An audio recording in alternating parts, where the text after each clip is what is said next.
Kuna ka story kidogo, not a story but kuna kitu nimekuwa nikinyamazia sana, na I think it's high time niongelele saa hizi. Na sijui nianzia wapi nimalizia wapi, but sasa hii nataka kila mtu mwenye atawatch hii video na mwenye atawatch ashare na mwingine, ndio I want to see maximum comment ya feedback ya hii video. Kwanza itaanzia mahali ilianza juzi, kitu ilifanyika tu. So kuna mahali mimi nilikuwa tu nimetulia place fulani hivi, and then okay, it's all about faith ama imani yangu sasa imesimama wapi. Tumekuwa tukipigana na watu about, kuna watu tunaongea na wao about stories za religion na belief na nini na about God, then mtu anashindwa kwani msimamo wangu ni upi. Then there are those, they are like na kwani umeanza kuwa hauamini whether God exists, like haieleweki. But I understand why mambo ilifika hapo, na maybe sijaiweza kuambia even a close friend kwa nini mambo imefika hapo, hata wenye wamekuwa na mimi jani yangu ya maisha until saa hizi. So nataka kuweka nini kidogo ndio muweze kuelewa why, the reason why mimi saa hizi niko venye niko, not by choice. Sio ati ni kusarakasi ama ni nini, hivyo ndivyo iko saa hizi. Maybe I can explain why mambo imekuwa hivyo, kwa sababu wenye wamekuwa na mimi kutoka nikiwa mdogo hadi saa hizi, even most of hata ndio huwa wanashtuka sana. Wachana na nyinyi wenye tumepatana na nyinyi nilikuwa mtu mkubwa, nilikuwa a mature person. Kuna wenye sasa tumelelewa na wao, they wonder why. But along the line, kwa sababu vitu zenye zimenifanyikia kunifikisha hapo, some of them they have witnessed, they have been with me. So let me go direct to the story. So ika happen, mimi nimetulia mahali hivyo, then watu tu wakaanza kupigana. Ilikuwa tu ni mambo ya mahusiano na nini na nini. They were young people, wakaanza kupigana, wakafight. So mimi hata nilikuwa na, by then nilikuwa nimevaa hizi neck pods, nilikuwa kwa masikio. So a guy came from mbali, akakuja akapita, akakuja akawaachanisha. Na haikuwa rahisi, kwa sababu unaona ile fight like unaachanisha huyu, hata mwenye unaona anapigwa sana ndiye anataka kurudi tena kwa sababu ya bitterness, wale hawaja experience maisha na mambo mingi, bitterness. Ukiwa na bitterness, kuna venye huanga hata macho yako huoni risk. Unajua sometimes yes imekuhurt, but learn sometimes huoni to walk away, so that aside. So huyu jamaa akakuja akaniuliza, yani umesimama hapa hivi na uwezi achanisha hawa bana, acha kuwa hivyo, kuwa na utu, sijui kuwa akasema mambo mingi. And then I was just looking at him, nikamwangalia. Sasa hiyo akili yangu tu venye inarani inanikumbusha kwa nini niko hivyo, kwa sababu nilikuwa nishaona wakati alipita, wakati before a few seconds ama few minutes kabla apite akuja wachanishe, nilikuwa nishamuona waona, na mimi nikawa assume why did I do that, kwa nini kwa nini nilifika hapo, kwa nini zingine zenye watu wengi wanaweza tu sema hapa hivi, mimi nimekuwa mtu ananiambia mbona usikue pale hivyo, like kuonyesha like love, kuonyesha caring, kuonyesha caring, like kukea, ile kusaidia mtu, niseme sasa kusaidia mtu, Why did I reach to this point? Let me share you now a small story about venye mambo, why things changed. Sasa mimi, there was a time nilisaidia mtu, na huyu mtu alikuwa msichana.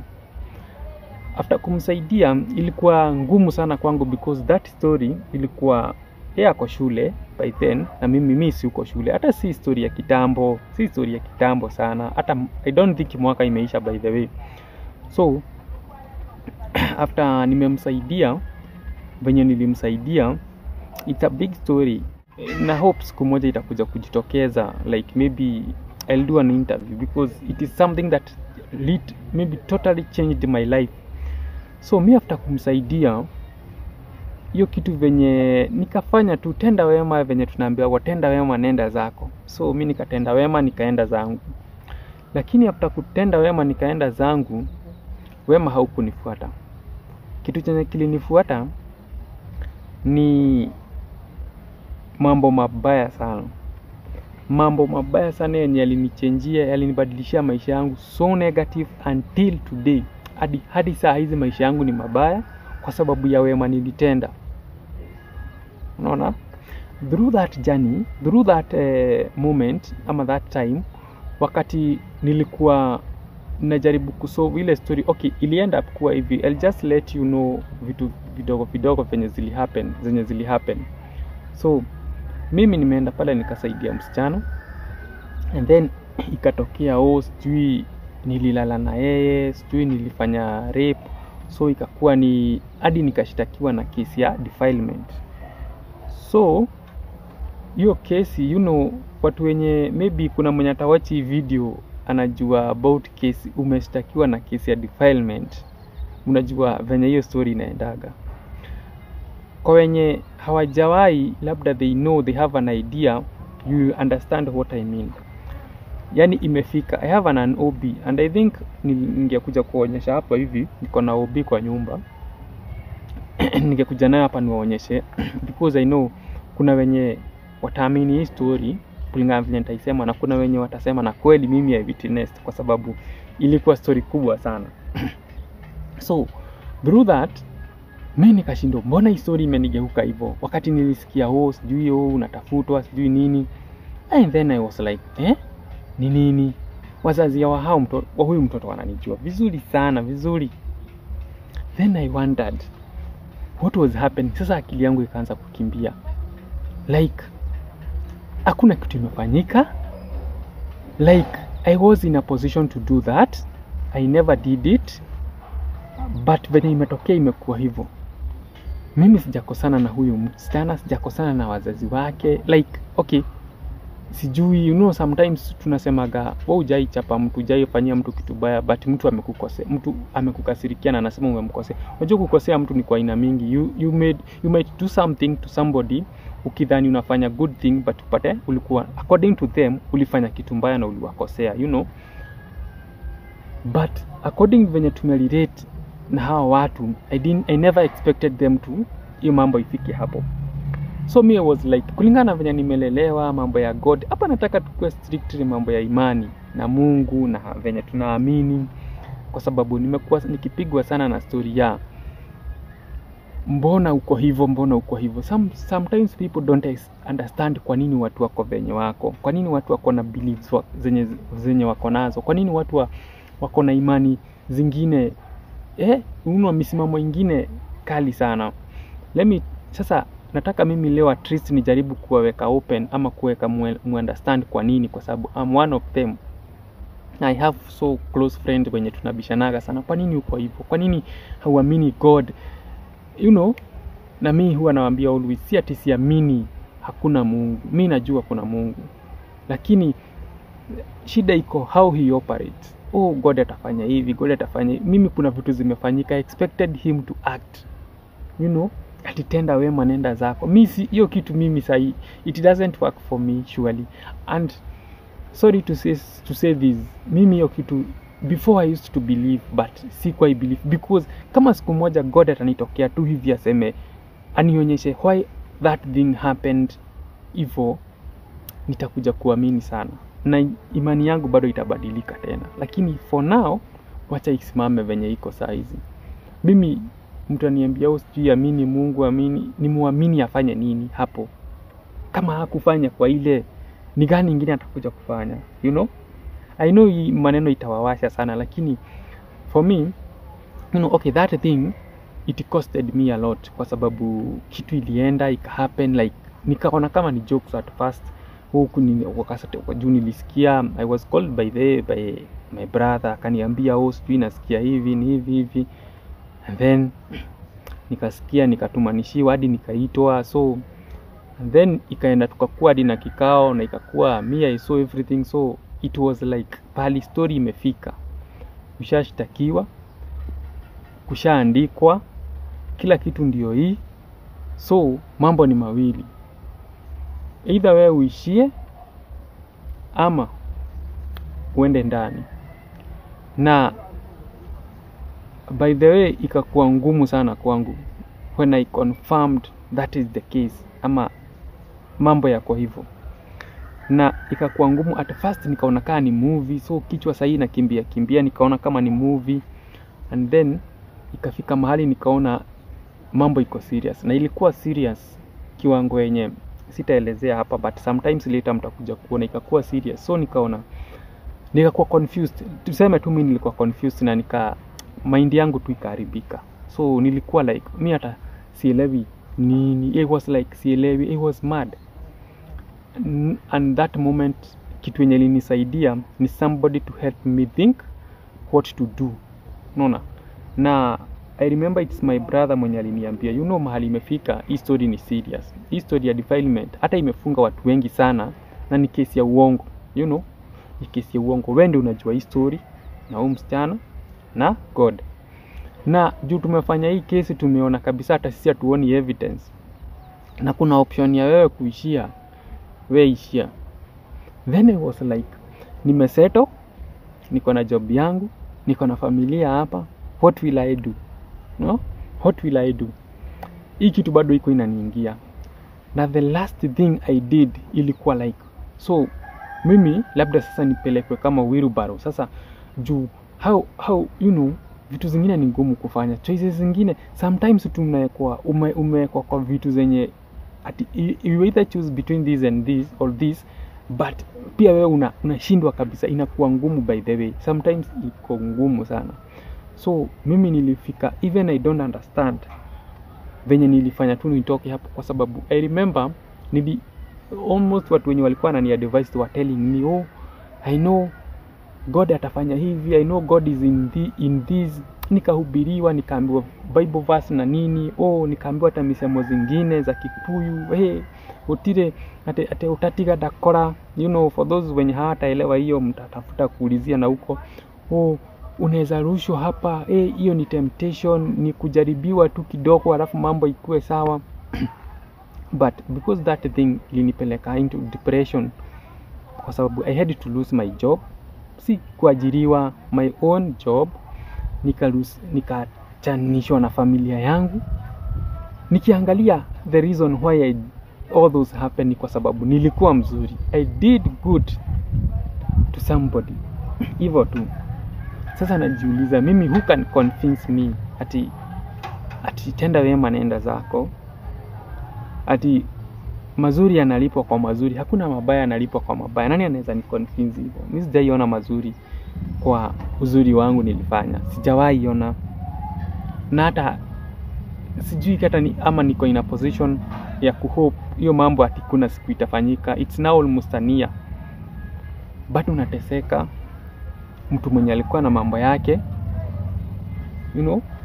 bado unateseka, bado I'm not okay mentally, kwa sababu every time naona si uko kazi, nimekosa, nimeenda tu I'm starving, kwa sababu na nilikuwa na job yangu, na hiyo kitu iliniletea, kwa sababu nilikuwa na loan, nilikuwa nalipa, nilikuwa na service na hiyo kazi, hiyo loan iliacha kulipika. So saizi ni mashida tu za kulipa ile loan, mambo mingi sana. So for those people who wenye wamekuwa kini fight ati sijui naamini hivi, sijui naamini hivi, I want to ask you, kama ni wewe ungekuwa hapo, how can you tell me ati uzuri unalipwa na uzuri? How can you convince me that? How do you want me to believe that God ati Mungu ati God's time is always the best, ati Mungu hachelewi, haharakishi na hachelewi, ati unaweza taka ati sijui miaka 10, sijui miaka 1000, kwa Mungu ni kama siku moja. Like I always try to think hizo vitu ati yes, God can fix everything. Like okay, mimi wanakativi nasema mimi, how I know God anaweza fanya vitu zenye hasifanani na watu, and I know he can do things, but he always try to figure out venye anaweza fix your mess saa hizi, ati nikuwe sasa that thing inakuaga tu kama memory, it has no effect anymore, it has no, kwa sababu saa hizi hata nasikia hata nguvu sina kufikiria, nafikiria tu kidogo hivi nasikia nimezima, akili tu imekoma, kwa sababu the effort I had put in in me, maybe in my job, in my business isimame. Na nikasema sasa hapa ni kujipanga. Sasa hata najaribingi kufikia, hata akili yenyewe inakataa like kufunction tu. Sasa even physically najaribu hata kufanya kazi nilikuwa nafanya before, kwa sababu wakati uko na mental issues hata mwili yako it is weak. Lakini najikazanga tu kwa watu hivi, then somebody comes and tells me saizi, yani hiyo kitu ilifanya mimi saizi hata church, nasikia mtu akiniambia story ya church, you know, at church me I used to go to church nini, saizi unaniambia niende church, yani si hata kuile choice. Unasikia ile kitu unasema gati ni kufikiria ati ni kufanya kwa sababu umeamua hivyo. Hii hata si maamuzi. I don't have that energy. Ilitoka tu. Mimi sasa zingine nasikia tu pastor akipreach tu hivyo na shida. Sasa unasema nini? You know. So I want somebody to come and tell me sasa. Kama ni wewe, you know, unajua watu watacomment kwa sababu unajua kama uja experience is the best teacher. Kama hauna that teaching ya through experience, I know you'll see like hii kitu tu ni kama ya kawaida. Kuna mwenye ataelewa like ni nini unajaribu kusema, hakuna kitu hapo. Hiyo si kitu ya kufanya ati faith yako, imani yako ibadilike. And so many things, but experience. Kama wewe ulikuwa kwa hiyo situation hivyo, ungeweza kuelewa. Na I know maybe ungeelewa na vitu zingine kwa hii maisha. I know the only person who is supposed to comment and to act kulingana na hiyo kitu si mtu mwenye unafikiria ama mtu mwenye alisikia, ni mtu mwenye alipitia, mtu mwenye alikuwa kwa hiyo story, unaona. So sometimes it's not through idea, it is through experience. Mtu mwenye ulifeel the feeling of whatever happened, huyo tu ndio mtu mwenye ako na right hata ya kucomment. So mimi nataka tu mtu aniambie saa hizi, kwa sababu hata saa hizi most of my friends huwa wanashindwa kwa nini. Hiyo ni kuna watu wajaijua maybe exactly what happened, lakini kwa sababu mahali nilikuwa naishi nilienda, so those things happened mahali pengine. So then nika come back kwenye nilikuwa nimeishi kwa watu nilikuwa nimezoea. So they are like, mbona umechange hivi, like sitaki kukaa na watu, sitaki nini. Sasa hizi hata wakati wenye niko vibaya ndio nataka kujificha sana, kwa sababu I felt nili experience life in a very negative way. So I don't know what to say, but let me see your comments. So saizi kuna hadi okay, kulingana na hiyo story yote, kuna vile hadi saizi mimi husikiza, and especially gospel music, nasikiza gospel fulani, yani I'm highly sensitive to things, and especially things to do with religion na Christianity. Unapata sasa hivi kuna ngoma tu nasikizaga tu hivyo, nasikia sasa huyu mtu anasema nini. Sasa nasikia tu huyo alikuwa ameshiba, alikuwa na time, alikuwa na pesa, alikuwa tu na soft life, ndio akaamua tu compose that. And you know, majina maneno, hata sasa maneno yenye naongea hapa hivi nikiweka na motion fulani alafu niweke beats, kuna vile itakaa tu ita sound sweet, you know, na niweke tone fulani, kuna vile ita sound sweet. So music is kama hiyo, because this is a message. Also music ina send message. Inaweza kuwa ni message hata hai make sense to people. Inaweza kuwa some music hata zinakuanga ni za watu personal. Hiyo wimbo ilikuwa yake afurahie, you know, ilikuwa kwa kitu alikuwa amefurahia for something, so akaongea tu. Kuna music zingine yesu zina educate, ukisikia ina educate watu wengi sana. Kuna music zingine zina yani ziko na mambo mingi. So and especially gospel music, since then mimi usikizaga tu mtu akisema vitu zingine na shindo, sasa huyu anasema nini, kwa sababu ya experience ya maisha.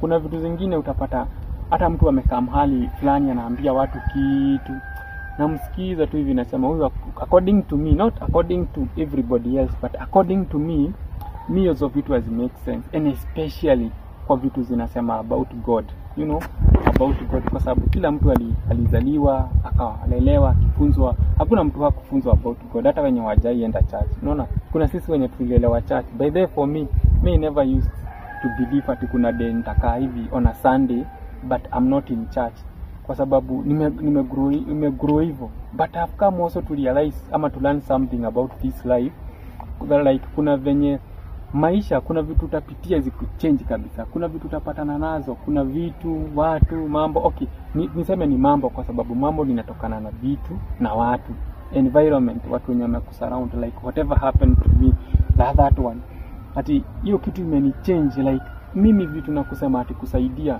siku hizi, hiyo ni kitu naonaga nashindwa.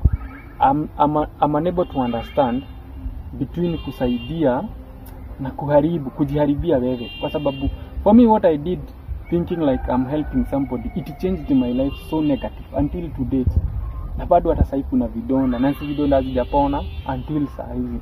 So I don't think kuna mtu anaweza kuja kuniambia sijui mtu anakutumia wimbo, hii wimbo inasema mimi nimeshtua watu wengi sana, na bado I think mtaendelea kushtuka, kwa sababu unaniambia unanitumia music fulani ati inisendie message according to the faith I have right now.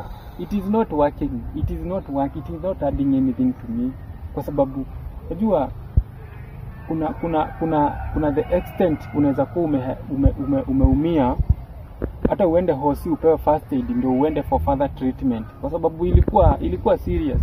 So for me this one kuleta utoti tu wimbo sijui Bible verse, mimi naona mtu amenitumia Bible verse tu, naona like ni kama mtu tu alikuwa kwa level fulani ya meditation ama spirituality. Unajua sisi zote tumeumbwa na spirituality, kuna that spiritual thing. Mtu alikuwa kwa level fulani ya spirituality, akathink tu, akakuwa creative, akaandika vitu kama hizo.